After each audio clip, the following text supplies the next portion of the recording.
Hello and welcome, gorgeous people. I'm Adam, and it is the new year, so it's time for another round of Veganuary. So here is my survival guide to get you through and to succeed. It's the new year, and you want to try and go vegan. These are my tips and tricks to help you succeed in this month. Number one, go to the Veganuary website. They have got loads and loads of information on nutrition and even a recipe book for you, a free recipe book. Can't get better than that. Two, don't be worried about protein. For the vast majority of people, you will get plenty. For the more active of us, it's, again, really super simple. Beans and pulses are great. Obviously, you don't want to have too many of them. I always rely a little bit more on soya, which again is perfectly fine for you. I like tofu. I also like what used to be called TVP, textured vegetable protein. And I get the soya chunks from Holland and Barrett. I like the chunks, I like the mince, and it's great. On that note, you can also get lots of meat alternatives in the supermarkets. I tend to stay away from a lot of them, to be honest, because I don't want too much overly processed food. But when you're changing over, they can be really, really quite handy. And when I changed over, I used quite a lot. I used oomph a lot. Number three, try to veganize your favorite meals. You like spaghetti bolognese? Easy. Just put in mince or lentils or mushrooms or textured vegetable protein, whatever you want, you can stick it in. Pro tip, Marmite is a game changer for beefy dishes. Just brilliant. Add a spoon of that in and it's fantastic. You like your curries? Again, put the chunks in. You can make it with potatoes, you can make it with cauliflower, you can make it with chickpeas. You can use those soya chunks and again, it tastes brilliant. Number four, vitamins and minerals. Now, you're not really going to have to worry too much about your vitamins and minerals. Now, the big ones that people always worry about are your iron. And to be honest, you're not going to have that much of a problem with iron. A lot of things are fortified. Your cereals are fortified. If you have a milk alternative, they're usually fortified. In fact, I'll put a link up and down on my favourite alternatives to what I like to have for milk. But if you do want to bump up your iron, it is super easy.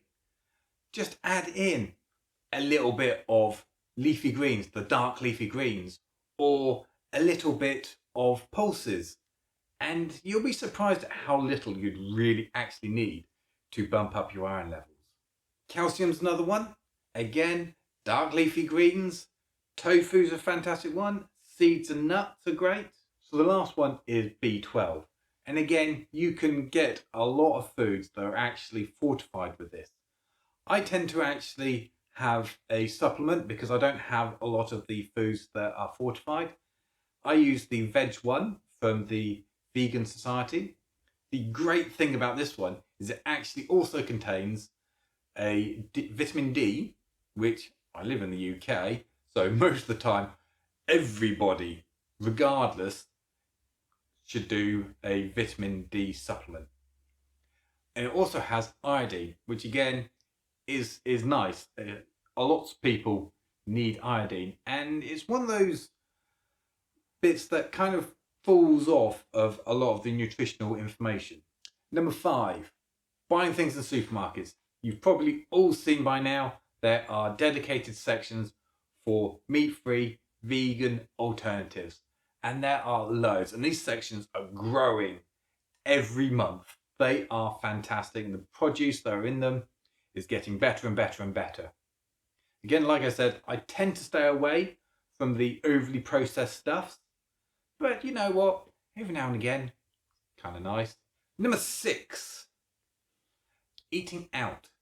Eating out has got super easy. It is phenomenal just how easy it is to eat out now.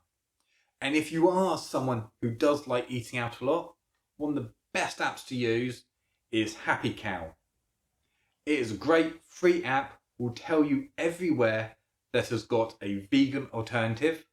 Some restaurants are purely vegan now, which is even better. I don't have to worry about what is actually in anything. It is all purely vegan. It's great. Number 7. Don't go vegan straight away.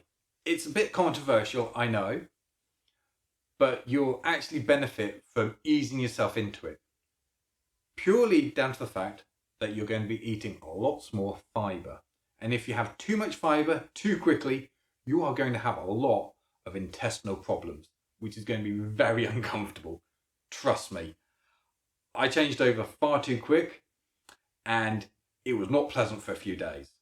If anything, try changing one meal every few days to being vegan. It's super easy, so that over, say, something like 2 weeks, you change over to a fully vegan diet.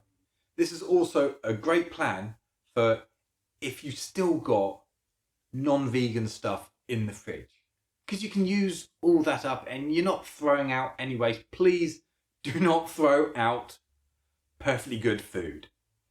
Give it to friends and family, or eat it in the transition to full vegan. Again, I will put links for what I did when I changed over, my tips for what I found out in my first year of being vegan, and I've got all over my site some fantastic tips and hints on recipe ideas and even some DIY waste-free ideas. Number 8, be kind to yourself. We all make mistakes, and every vegan has had that point where you'll eat something and sometime later you'll discover that what you've just eaten has got milk protein or egg whites in or something of that description. But it's okay, because you are trying, and that really does count for a lot. And you'll know next time, I'm not going to have that. For me, a few weeks ago, I had some crackers. I thought, yeah, these are quite nice, they're quite sweet. I thought, had a quick look. They had milk powder in them. Not a big problem, because I just ended up feeding it to the rest of the family. Number 9, stay away from the fatty stuff. So your juice cleanses to get rid of all the oxidants that have been building up into your system, complete BS. Just transitioning over, you'll be absolutely fine, trust me. If it's in, it'll come out. Simple as that. Number 10, marketing. Marketers will try and sell you anything, whether it's good for you, bad for you, or completely indifferent. Anything that is new and trendy, they will try and sell to you. And my personal pet hate is coconut oil.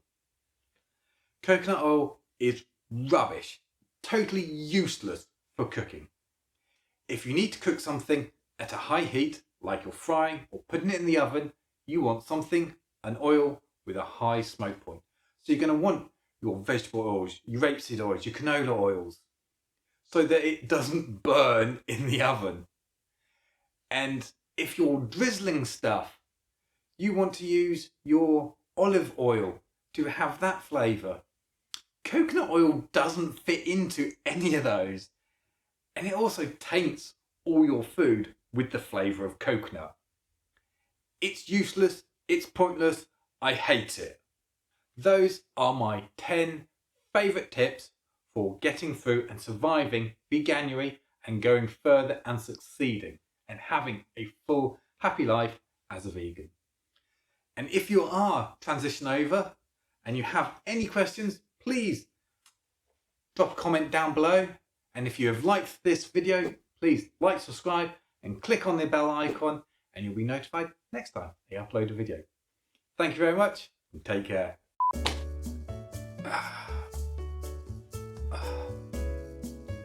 1. Go to the Number 6.